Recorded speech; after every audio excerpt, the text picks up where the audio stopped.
Troy Klemm from Klemm Homes, who won 1 million to 2 million contract home.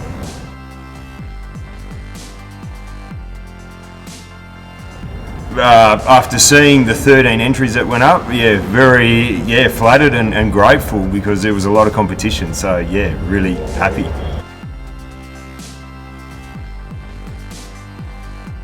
It was intricate and detailed, so there was a lot of architectural features in the house and a lot of planning and foresight and working out on site and making everything come together. So it was a project you could sink your heart into, and great clients that we could work with and go through all these different details, and it was just a great project to be involved with.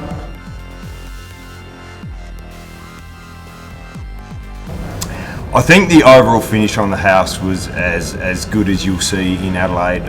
Honestly, the trades we've got that we work with are as good as we get, and the clients, the architect, everyone just really banded together to make sure this house was a real feature piece, and it just turned out really better than we could ever believe. So we're really happy with the finished product.